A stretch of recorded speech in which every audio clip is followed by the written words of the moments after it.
Last I checked, Amazon Prime doesn't deliver babies, I scoffed, shaking my head in disbelief.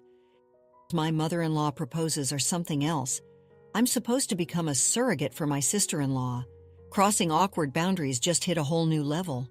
My mother-in-law demanded I give my baby to my sister-in-law as a birthday present. Then she exposed me in a live video, and now she's being badly trolled. I don't know if anyone can relate to my problem or has even heard of such a thing. It feels so bizarre to even write this. This whole mess is about my mother-in-law and sister-in-law, who is a spoiled brat. My sister-in-law is 29, female, and single. Well, that's not the problem. The problem is she's an entitled woman who cannot take no for an answer. I'm Emily, a 36-year-old woman married to my husband, who is 39, for 11 years. We have 2 kids, an 8-year-old boy and a 4-year-old girl. Though we have a happy marriage, knocks on wood, my pain in the butt is my overly dramatic mother-in-law and overly pampered sister-in-law. Before I tell you more about my situation, let me paint a picture of my mother-in-law and sister-in-law. They are social bees, like those upper-class rich women in soap operas who spend their afternoons at salons and massage parlors and spend the evenings at bars with other useless women complaining about each other. They are women busy in their delusional world. They don't work. All they do is shop and gossip.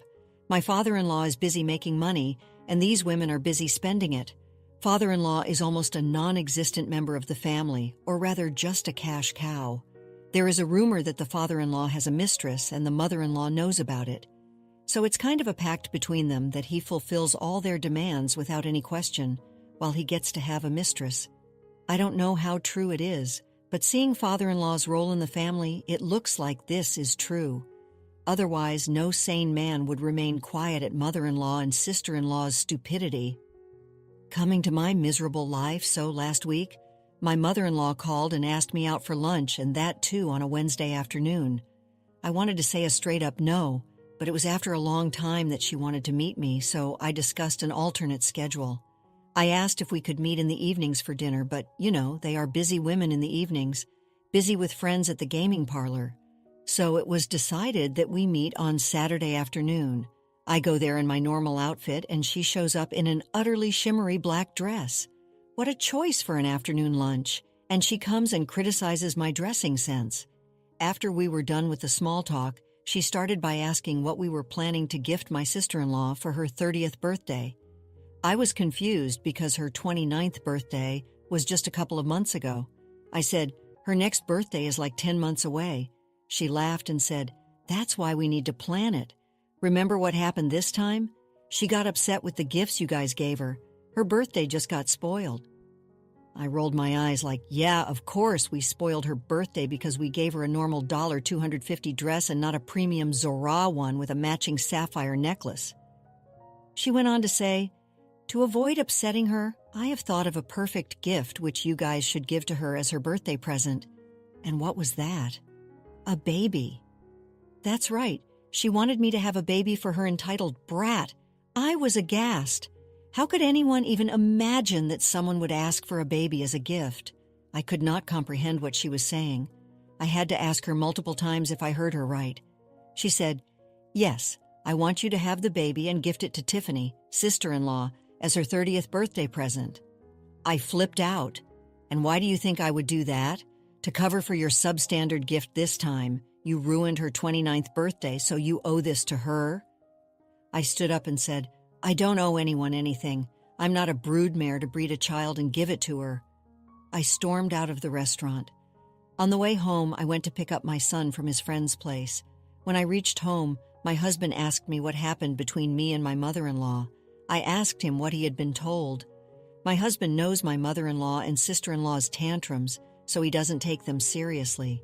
He said, mother-in-law called him and said she suggested a present for Tiffany's birthday, which I refused to give to her, and hence she was mad at me. I said, yeah, she wanted your child to be given as a gift to your sister. Do you want that? For a moment, he thought I was joking and making up the entire thing. He was laughing, rolling on the floor. When I narrated the entire story, he was horrified. He was like, what? Is she even smoking?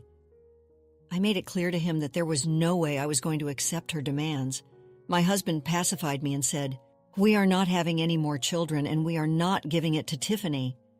The next day was Sunday. We both were at home, lounging on the couch, enjoying our day off when our mother-in-law showed up at our house. I said I was tired and wanted to rest and headed towards my room. My mother-in-law stopped me and said she was here to apologize for the last day and asked me to hear her out. I felt so relieved that she finally came back to her senses. She said she was sorry for not giving enough context behind her request. She went on to say, "You know Tiffany is turning 30 next year, and she's been single for a long time. It's driving her crazy. She needs a distraction in her life, and a baby would be a good way of keeping her happy. First of all, a baby is a full-grown human being, and not a cotton candy which is bought to keep children happy. If the spoiled brat needs distractions or purpose in her life, why doesn't she seek a job? But no, the princess doesn't work. She doesn't even lift a finger at her house. By the way, she still lives with my in-laws because she doesn't earn. She doesn't do any household chores because her nails would get chipped. If you meet her, you'll understand that her brain hasn't developed since her 14th birthday. The paint of her room is still pink, and she owns innumerable pink dresses. She has no knowledge of the world around her. She doesn't even know the capital city or the president of the country. All she knows is that a huge sum of money just appears on her card, which she blindly spends at the drop of a hat." I said, "If Tiffany is so keen on having a baby, why doesn't she adopt one?" Mother-in-law laughed and said, "Oh, don't be lazy. It's been a while since you have been pregnant, so get the machinery back in action. Adopted babies are such a risk. Who knows what diseases run in their family? With you guys, it's safe. Can't you do this for your little sister-in-law?" I looked, "Would you please say something?" to my husband. He laughed and said that my mother-in-law was being ridiculous in her ask, and that I have a lot of motherly duties and a career to handle, and amidst this, I cannot have a baby. He also said how weird it would sound that her brother is the father of her child. To this, my mother-in-law responded without a blink, "Why not? Maria's daughter-in-law is also a surrogate for Maria's daughter, so what's a big deal if your wife does the same for Tiffany?" I was like, wait a minute, that was surrogacy. Maria's daughter-in-law carried Maria's daughter's child because she couldn't conceive and carry her child. It was a matter of medical condition there. It's not like Tiffany has a problem having a baby. We would have given a thought to carrying her baby, or even making a baby for her if she did. The situation here is different. We have been asked to make a baby as if we are some sort of baby-making machine. My husband suggested Tiffany should find a guy for herself, settle down with him, and have her own family rather than complicating the situation here. Mother-in-law started sobbing and said her little girl had tried so many times to find a man for herself, but you know how sick men are these days. She pointed toward me and said, "You're a lucky woman to have my son, but dating, not everyone is as lucky as you. Tiffany cannot be with an ordinary man, you know. She has high standards. The man needs to treat her like we do." I said, "Yeah, of course. The last man Tiffany dumped was because he didn't buy her an overly expensive Gucci bag." Mother-in-law tried to justify her pampered princess's butt, but I stood up and said, "I feel nauseated with this discussion and I need to rest. And one more time, we are not going to have a kid to gift sister-in-law as a birthday present." After a while, my husband came into the room. He cuddled me and tried to lighten my mood. I asked him what he said to his mother. He said he had made it clear that we are not having any more children and they should stop bothering us. He said mother-in-law stormed out of the house in anger. Evil witch. Can you guys even imagine how ridiculous of a situation I'm facing? I want to bang my head against the wall or bang theirs to knock some sense into them. I mean, seriously, asking you to pop out a baby as a birthday present? What is this, for real? Talk about the gift that keeps on giving and giving and giving. Who knew motherhood came with a side of the human present factory? And let's not even get started on the whole find a man for Tiffany saga. High standards are one thing, but expecting Prince Charming to ride in on a unicorn and whisk her away to a castle made of gold? Yeah, good luck with that. But hey, kudos to you and your husband for standing your ground. No baby-making factories here, thank you very much. And as for mother-in-law and sister-in-law, well, maybe it's time they traded in their tiaras for a reality check. Update 1. Hey all, thanks for engaging in my post. Some of the comments were truly hilarious.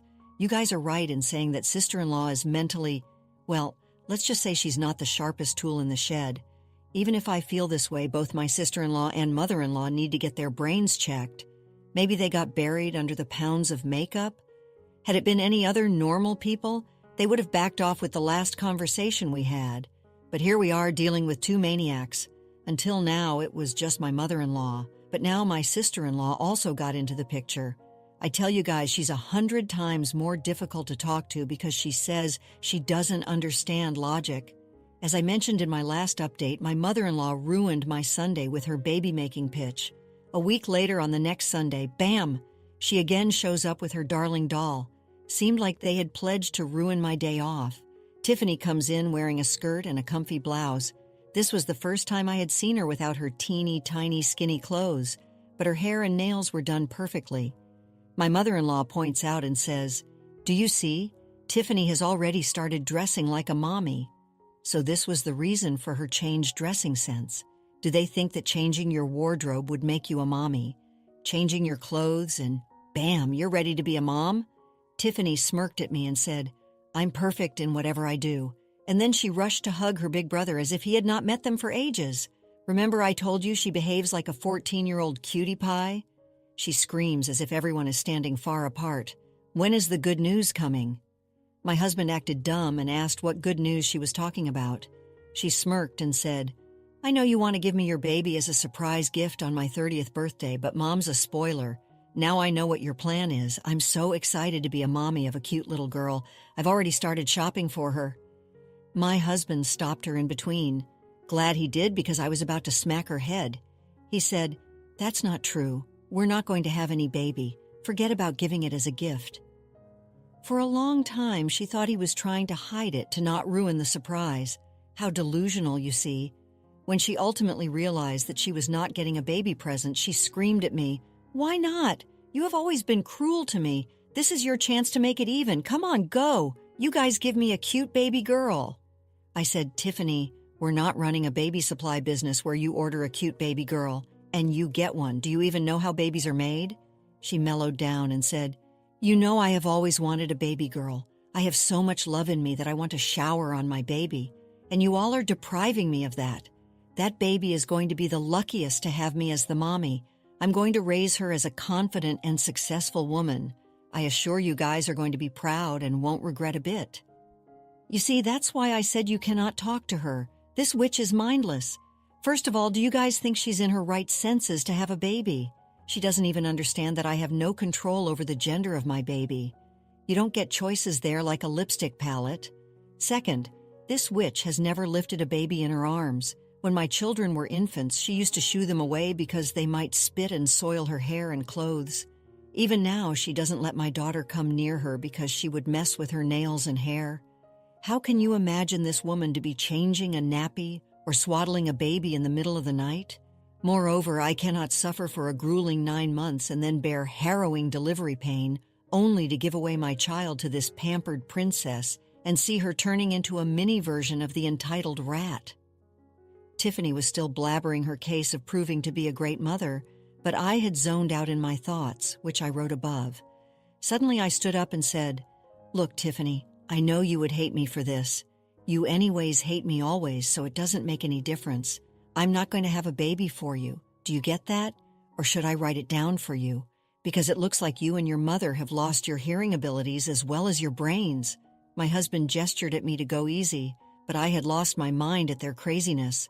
I told them that I didn't want any further discussion about this, and that if they still pester me, I would block them from my house. I came to my room and slammed the door. I don't know, I might have overstepped my boundaries, but hey, look at them. I have no words to describe their toxicity. My husband tried to hint that I was outspoken, but I was so mad at everyone that I didn't dare say anything further. He just said that his mom and sister called him a yes man and left. I don't care what they say. He needs to stop being a good person to everyone. This Sunday, I was again prepared for another showdown, but it has been silent, and I want to have it this way. I hope this nuisance ends here. Well, looks like you've got yourself a double dose of insanity in the form of your mother-in-law and sister-in-law. It's like the circus came to town and they're the ringmasters of chaos. I mean, seriously, who in their right mind thinks they can order a baby like it's a pizza delivery? One extra cheesy baby, hold the anchovies, please. And let's not forget Tiffany's grand plans to become the world's best mom overnight. Last time I checked, you can't just sprinkle some glitter and call yourself Mother of the Year. But hey, at least you're standing your ground against this madness. Drawing the line at becoming a baby factory for your sister-in-law's delusions, that's what I call setting boundaries like a boss. And kudos to your husband for not falling for their nonsense and standing by your side. As for your mother-in-law and sister-in-law, well, let's just say they've got a one-way ticket to Crazy Town and no return trip in sight. So here's to hoping they take a long vacation from your life and give you some much-needed peace. Update 2, oh no. How could I ever think this would end peacefully? After the blowout, the next 2 weeks were quiet and peaceful. I felt so relaxed without my mother-in-law showing up at our door. But God, it wasn't silent at all. The hustle and bustle was going on online, about which I had no idea.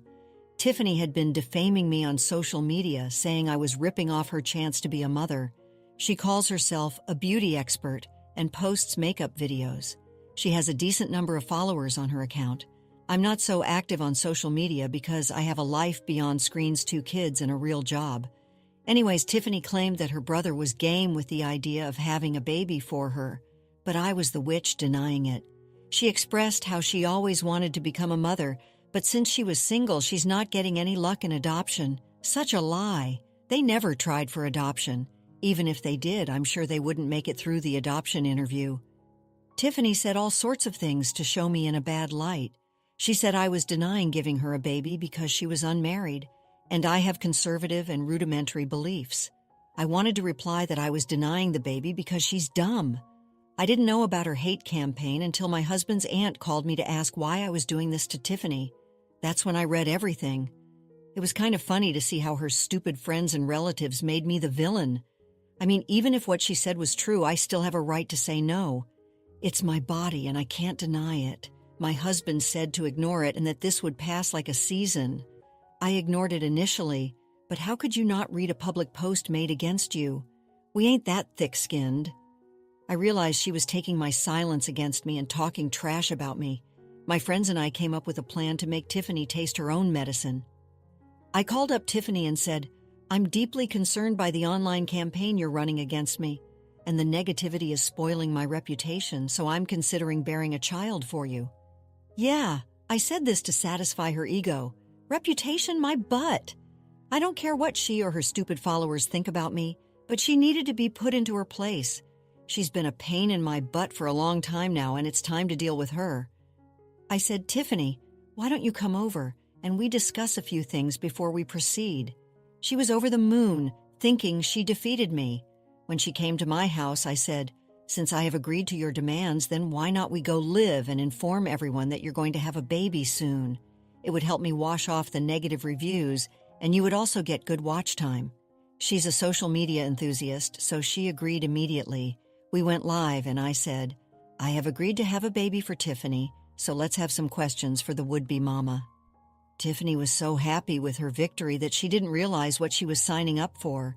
I asked, So, Tiffany, tell me what plans you have for the baby. She giggled and ranted, Oh, I'm so excited to be a mama for a baby girl. I've already started shopping for her. I'm going to make her look like a star right from her first day in this world. I'm never going to leave her without makeup. She would always have to look perfect and presentable. I didn't clarify that no one assured her that I would be able to conceive a baby girl, surely. I let the audience tell her about it. Her answer already offended a lot of people, and the video was flooded with negative comments and trolls. But Tiffany was so busy expressing herself that she didn't notice any of it. I said, That's so sweet, Tiffany. But what about the time when the baby is fussy and crying? How are you going to manage? She was like, The girls of our family don't cry, do they? I mean, I have never seen your daughter cry.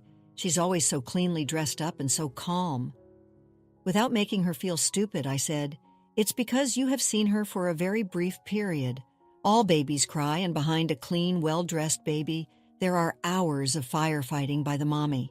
She said, Then you can take care of the crying and hand it over to me. Then I'll dress her up with cute frilly dresses and matching necklaces and tiaras, and would put makeup on her. I couldn't stop my laughter and said, Tiffany, babies cry days and nights. Are you saying you're going to bring her to me whenever she cries and then take her back when she stops? She yelled out, Yeah, that's right. Why not? I couldn't pretend anymore and gave an evil laugh. She said, "You're trying to scare me off, don't you? How hard can that be? You've done it. I can also do it. I'm so much better than you. I have so many followers and I have so much better dressing sense than you." While ranting out this, she closed the live video. She was pissed off at me for grilling her on live video, but she didn't realize what damage it had done to her. She said, "Game on for the baby." I smiled with a straight face. She left. My friend recorded the entire live session. She wrote a long post pointing out how Tiffany and her mother have been forcing me to have a child and give it to her as a birthday gift. I meticulously pointed out all the red flags as to why Tiffany cannot be trusted with a child. Her answers were enough for people to understand what a craphead woman she was. I mentioned all the other details about Tiffany that were not covered in her answers. I tagged her in that post and released it post-midnight after the princess went to sleep. She would wake up the next day afternoon, and by the time she untagged herself, the post would have reached thousands of people. As expected, my post blew up, thanks to Tiffany's followers. Tagging her in the post helped. Her followers trolled her immensely as to how someone with such a low IQ could even exist on the planet. One of the comments read, "Forget about being a mother. This woman shouldn't be left free alone on the streets."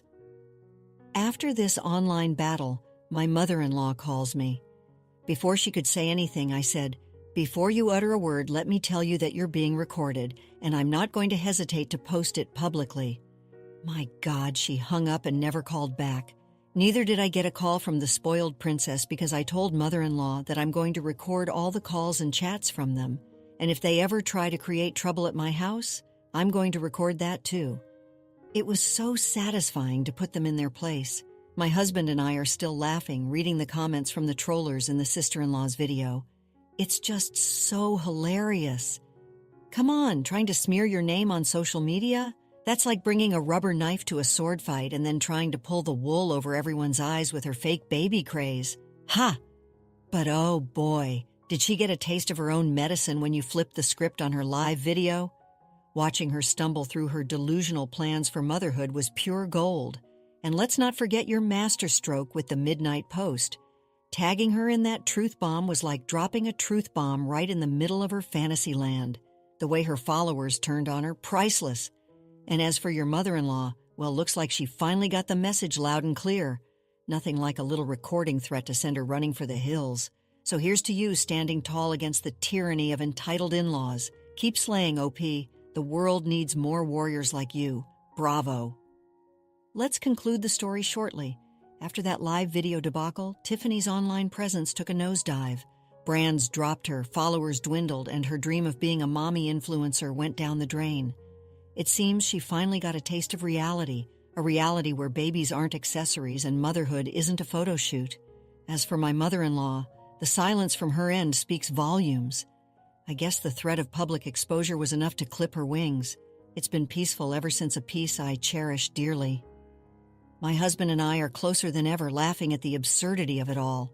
We've learned that sometimes you have to fight fire with fire, even if that fire is fueled by delusion and entitlement. So here's to strong boundaries, sanity, and the realization that babies are not and never will be birthday presents. The end. After experiencing the full journey of our story, we'd love to hear your thoughts. How did the story resonate with you? Don't forget to like, subscribe, and stay blessed. Thank you for watching, and see you in the next story.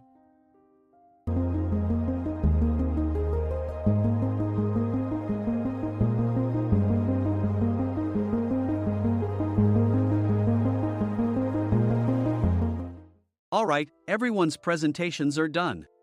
Nick, the manager, said as he tried to move the discussion forward.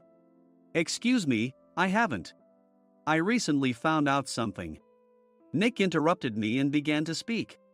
There's apparently someone in this department who didn't graduate high school and is just a part-timer. Meetings should be for employees only. Absolutely right. His lackey, Mike, of course, agreed with Nick. I'm leaving. After leaving the meeting room, I started to shut down my computer. I noticed that an email had arrived, not in my personal inbox, but in the company's shared email. Thinking, there's no point in speaking up, no one will listen, I went home quietly. The next day, I heard a commotion from Nick's desk. He was staring at his computer screen, his face pale.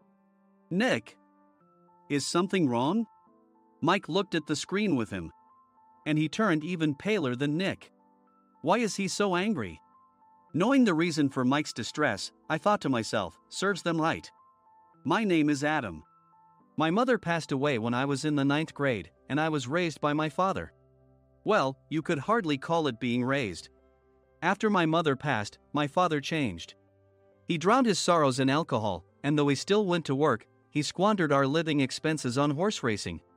Because of that, I had to start working part-time as soon as I entered high school.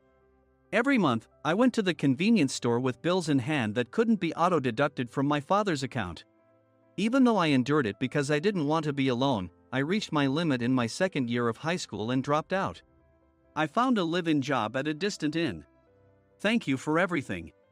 The day I left home, my father, still staring at the TV, spoke. Take care. That was our last conversation. Back then, 18 wasn't the age of majority, so I needed my father's permission to work, and I couldn't hide my place of employment. Yet, my father never visited me even once. I kept working just to survive, and before I knew it, I was 42. Years of hard work paid off, and I was transferred to the headquarters. I was thrilled to be recognized by the company, as I thought I'd be working in the field until retirement due to my lack of formal education. Listen up. Our work can change the future of our employees. Don't drag us down. On my first day after the transfer, Nick, dressed in an expensive suit, spoke sternly. There was a reason for this. Our inn was located in a prominent tourist destination, known so well that everyone in the state could sing its commercial jingle. At its peak, we had 5 locations within the state. But that was long ago. Due to financial difficulties and aging facilities, only the place where I had worked for many years and the original establishment remained. I was prepared to lose my job anytime, but now there was a glimmer of hope. With the rise of social media, the tourist area where the inn was located started gaining attention again. Depending on how hard the sales department, where I was transferred, worked, we could either thrive or be forced to give up this prime location to the new hotel chains continuously popping up. For Nick, who had switched careers from another industry to strengthen our sales, this was a battle he couldn't afford to lose. I understood why he had to be strict. I will do my best. Nick sneered at my enthusiastic declaration. Did you not hear what I said? I'm sorry. I thought I was listening carefully. Out of habit from years of customer service, I apologized reflexively, though I had no idea what had offended him. Someone was watching me with a smirk.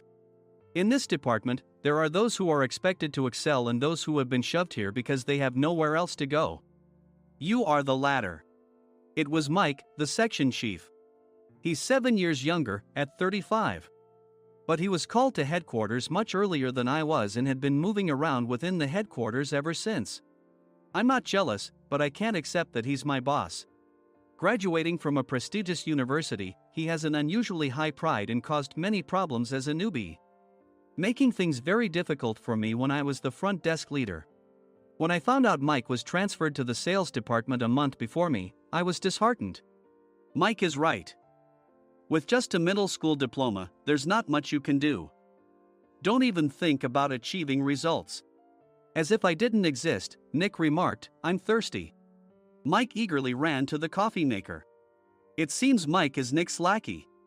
I regretted being happy about my transfer to headquarters, wishing I had stayed on site forever. Send a direct mail to every company on this list by the end of the day. Nick only assigned me tasks that even a new graduate could handle. What? There are over 1,000 companies. You want me to send to all of them by today? Yes, if you and your fellow misfits split the work, even those with nowhere else to go should finish by today. I glanced at the employees typing away expressionlessly. They were worn out from customer service, only thinking about leaving on time, or were women reassigned after having children, with zero motivation for work. Even Sam, a new graduate from the same university as Mike, who was supposed to be among the expected achievers, had no enthusiasm for the job, having joined the company wanting to do customer service. I don't care what they say, I plan to quit any time, he said. Only Nick and Mike were highly motivated, making all the decisions between the two of them. I originally only wanted to work at the inn to survive and had no particular attachment to this job. I swallowed my words, thinking I had no right to reprimand them. About a month after the transfer, Nick told us with a frustrated look. To commemorate the 50th anniversary, we've decided to create a plan exclusive for one group per day. Originally, Mike and I were supposed to come up with it, but our president, Mr. Thompson, insists on hearing everyone's opinions. So, you all get a chance. As Nick explained, Mike began handing out prints. Make sure not to embarrass Nick. If your ideas are half-baked, you'll have to redo them. It seemed that they had printed his handwritten notes by Mr. Thompson, which included several questions and a section for free responses. It made sense why Nick had to seek our input, given that all responses had to be submitted to Mr. Thompson. We were given a week to think about it, and a meeting was scheduled to compile our ideas. My plan is to let guests enjoy both the old and modern America. Nick began the presentations. Guests would watch a master confectioner at a nearby traditional sweet shop make sweets in front of them. The welcome drink would be premium tea in a bottle. Nick's plan was certainly attractive. After his presentation, Nick called on us to present in the order we were seated. Just as I stood up for my turn. All right, everyone's presentations are done. Excuse me, I haven't. I recently found out something. Nick interrupted me. There's someone in this department who didn't graduate high school and is just a part-timer. He was likely talking about me. I joined the company as a part-timer and was made a full-time employee when I turned 20. That was 20 years ago, so Nick and Mike probably had no chance to know until recently. Meetings should be for employees only. Absolutely right. After that, Nick kept creating opportunities to solicit everyone's opinions, purposefully excluding me from speaking. The meeting unexpectedly heated up and went past the scheduled end time. A few people asked to leave, and the discussion continued with the remaining few. Still here? Normally, you'd leave in that situation. Though I had no attachment to the job initially, hearing kind words from customers made me want to make them happier. For someone like me, with nowhere to go, the inn was my home and customer service was my life. I felt pathetic about my current self. I'm leaving. I left the conference room and started shutting down my computer. I noticed an email had arrived, not in my personal inbox, but in the company's shared email. Thinking no one would listen to what I had to say anyway, I quietly went home. The next day, while preparing the DM as instructed, I heard a commotion from Nick's desk. In his haste to stand up, he hit his knee on the desk. He stared at his computer screen, his face pale. Nick! What's wrong? Mike, thinking he should be the first to rush over, approached Nick while still wearing his coat. He peered at the screen with Nick. And he turned even paler than Nick. Why is he so angry? Who is responsible for this company? Nick, more irritated than ever, asked, and Mike answered without checking. Probably Sam. Sam wasn't there because he was attending a morning training session for new hires. Nick gave up on getting angry and returned his gaze to the screen. They were looking at an email that arrived right after the end of the working day yesterday. Apparently, no one, including me, had checked it before leaving. The email was from a large company that used us for their annual employee trips. The president and executives of that company also frequently used our services personally. President of the company, Mr. Mason himself, had declared that neither he nor his company would ever use our services again. Well, some companies cancel their employee trips or stop using our services due to financial struggles. Let's just move on. Mike kept wiping the sweat from his forehead with a handkerchief. Knowing why Mike was so agitated, I quietly watched their interaction. Do you know how much revenue we get from that company? We can find other guests to fill the rooms, but we'll lose the banquet costs, gift shop revenue, rental car fees, and more. Moreover, the gifts were supposed to be prepared by the traditional confectionery shop involved in Nick's proposed plan. If it's known that we incurred such a huge loss at this critical time, Nick's position in the company would be jeopardized. Nick took a deep breath, seemingly trying to calm himself. All right, Mike. Go to New York right now and apologize to Mr. Mason. What? You're coming with me, right? I have urgent work to do.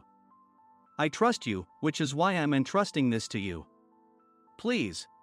Mike, believing Nick's sincerity, agreed with a determined look on his face, saying, "Yes. That's Nick for you." Even if Mike went to apologize, Nick would shift all the blame onto him if the client didn't change their mind. Well, it was Mike's fault to begin with, so it served him right. About 3 hours later, Sam answered a call from somewhere and repeatedly apologized, saying, "I'm very sorry." Everyone watched to see what was happening. After ending the call, he informed Nick with a weary tone. When Mike arrived at the client's company, he only made things worse, further infuriating Mr. Mason. He was demanding, "Get his boss here immediately." It was no wonder Sam was exhausted, dealing with such a call right after returning from training. "What is that idiot doing?" "All right, Adam, you're coming with me. If sacrificing Mike didn't work, then I must be next." Normally, I'd want to refuse at all costs, but I saw an opportunity in this situation. "If I can be of assistance, I'd be happy to join you." I obediently followed Nick, and we flew to New York. When we introduced ourselves at the reception, it became clear how serious the situation was, as the receptionist personally escorted us to the president's office. Angry voices leaked through the door, making both Nick and me uneasy. "Excuse me. I'm Nick, the supervisor. I understand my subordinate has caused you trouble, and I deeply apologize." Nick, with his experience in the corporate world, knew enough to offer an apology before excuses. However, his customer service skills left much to be desired. I sighed as I saw Mike trembling like a small dog in the corner of the room. "What kind of training are you giving your subordinates?" Mr. Mason glared at Nick with a red face. The intensity of his gaze made even Nick take a step back. Regrettably, I joined this company only 2 years ago and was unaware of Mike's issues. I should have identified his shortcomings sooner. Indeed, I should have realized sooner. No sensible person would come to apologize and then give a lengthy presentation on the drawbacks of not using their in. Nick froze, his mouth slightly open. Suspecting the worst, I picked up the documents that had fallen to the floor. It seemed Mike hastily prepared these documents on the plane, listing the disadvantages. Disadvantage 1: if you change the venue for the company trip, employees might suspect it's for cost-cutting reasons, leading to a negative impression. Reading it aloud half-jokingly, Nick snatched the papers from my hand and checked the contents with a furious expression. Among the stack of documents was a receipt from a nearby convenience store's copy machine. I felt a pang of dread, hoping he hadn't shown the receipt as well. What do you think he said when I asked what kind of nerve he had to do this? I'm very sorry." Faced with the dire situation, Nick must have thought there was nothing left to do but apologize. In a voice smaller than I'd ever heard from him, he uttered words of apology. He said, "I'm a Harvard graduate. I don't believe I said anything wrong." "Mike, what have you done?" Forgetting his plan to pin the blame on Mike, Nick yelled loudly, even in front of Mr. Mason. "I didn't do anything wrong." "You're still saying that? Look at him." Mike pointed at me with a shaking hand. "I was assigned to headquarters in my 20s and now I'm a section chief. This guy only made it to headquarters at 42. Everything I've done proves I was right. So why are we losing the contract?" Having said his piece, Mike collapsed to the floor. "Of course. You were sent there because you had nowhere else to go." Mike never expected to hear such words from someone he looked down upon. He lunged at me, and Nick hurriedly stepped in to stop him. "Mr. Thompson told me Mike is a quick thinker, and to take good care of him." There's no way he was pushed aside. "Don't make things worse here." "He didn't say quick thinker, he said only quick-witted, didn't he?" I don't remember that part." I recalled the many troubles Mike caused when he was a newbie. When Mike was on the front line, his pride was so high that he never apologized to customers. Customer service, especially in our job, doesn't work alone. It brings both good and bad situations. If the front staff or housekeepers made mistakes, or the cleaning company didn't properly clean a room, one had to apologize to the customers regardless of personal fault. Mike, in such situations, would never apologize, insisting he wasn't at fault. This often angered customers, and as the front desk leader, I frequently had to apologize on his behalf. He caused complaints and disrupted operations, which is why he was quickly moved to headquarters. In departments where he didn't interact directly with customers, his quick thinking was beneficial and things went well. But it seemed his flaws were starting to show. Corporate reservations are supposed to be entered into the system by the sales representative. But a quick check yesterday revealed that more than 10 items were missing from the client's reservation. The handover document clearly stated what needed to be prepared. Why didn't you enter it into the system? Why do we have to give them special treatment? Filling rooms near the banquet hall, setting up all the food in advance. Specifying the brand of wine, they're too demanding. No wonder he always angered customers, I thought, feeling a headache coming on. Grouping them in rooms near the banquet hall is for our benefit too. It makes it easier for the staff to set up beds and serve breakfast since everyone's schedule is synchronized. As for the other requests, Mr. Mason suggested them to lighten our load. I didn't know that. Nick finally seemed to realize that Mike was the one who had angered the client. What did you say to them?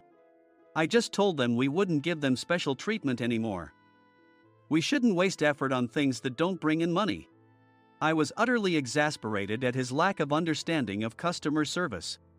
Of course, we shouldn't comply with unreasonable demands. But carrying over successful practices from past stays makes customers feel remembered and enhances their experience. Good memories encourage repeat visits. That's part of our job. I looked down at Mike, who was sitting on the floor. In our job, nothing is a waste. Mr. Thompson likely moved you to the sales department, hoping you'd finally understand this. How do you think he feels now that you've failed to meet his expectations? Mike, tears in his eyes, fled the president's office. I was amazed he still hadn't apologized. You have it tough, Adam. It's okay, we're all employees of the same company. I deeply apologize for this disrespectful incident. Especially after all the care you've shown us. If it weren't for you, Adam, I really would have stopped staying here. When I heard you were moving to the sales department, I was willing to reconsider if you handled it. Seeing us talk so amicably, Nick's face contorted. Do you two know each other? Adam's service is excellent. I always requested him specifically. Normally, we don't accept specific staff requests, but we made an exception for Mr. Mason, adjusting my shifts accordingly. He had personally stayed at our hotel just before my transfer, and during casual conversation, I mentioned, I'm moving to the sales department soon. If I hadn't told him then, things could have been much worse. Please continue to take care of us. I look forward to it. On the return flight, Nick awkwardly offered me a can of beer. It's still working hours. Of course, I had no intention of forgiving him for a single beer. Nick might try to pin everything on Mike and avoid any consequences. While pondering this, a startling fact came to light. Nick, the tea bottles for the plan have arrived. I handed Nick a bottle labeled with our inn's name. They look good. What are you talking about? These are plastic bottles. I had assumed we would use the trendy, high-end bottling tea. But what arrived were ordinary plastic bottles of tea with customized labels. The only unique aspect was the label, which had the inn's name, making it look customized. Upon further investigation, I discovered that a substantial amount of money was set to be paid to the tea company. It was priced like bottling tea. Does this plastic bottle really cost $100 each? The tea inside is specially blended for us. The extra cost is for that. Wouldn't it be better to use another tea company? Or is there a specific reason we must use this one? As Nick continued to make excuses, I showed him a printed email. I informed the tea company's president, Mr. Mitchell, that we discovered irregular payments and he confessed. He said you two were high school classmates and planned to split the extra money. That idiot. Why did he confess? That's not important. You should worry about yourself, this could turn into a police matter. Opening the bottle cap, I suggested. How about calming down with this tea? It supposedly has a relaxing effect. Nick drank the tea frantically. In the following days, decisions were made about their fates. Mike was reassigned to the General Affairs Department, with no chance of transfer or promotion, as per Mr. Thompson's orders. As for Nick, since the payment to the tea company hadn't yet been made, he narrowly avoided legal trouble. Instead, he was encouraged to leave the company, and to avoid further complications, Nick submitted his resignation. Rumor has it that connections between HR departments have made it difficult for him to find new employment. Even though it was good to have those two gone, something unexpected happened in the sales department. Everyone became motivated and united in refining the 50th anniversary plan. In the end, my plan was adopted. We collaborated with the Tourist Information Center to provide personalized guides. The plan, tailored to the number of guests, was truly special for the 50th anniversary. Hey, is Adam's family coming to stay? I immediately booked that special plan for my family. Sam noticed it on the reservation list and quickly picked up on it. Yes, I'm inviting my father. That's great. I might invite my parents too. I lacked the courage to face my father just as Adam. But here, with the confidence Mr. Mason praised, I felt ready. The 50th anniversary plan was a perfect opportunity to reconnect with my father. I hoped to bring back the days when we could laugh together as we once did.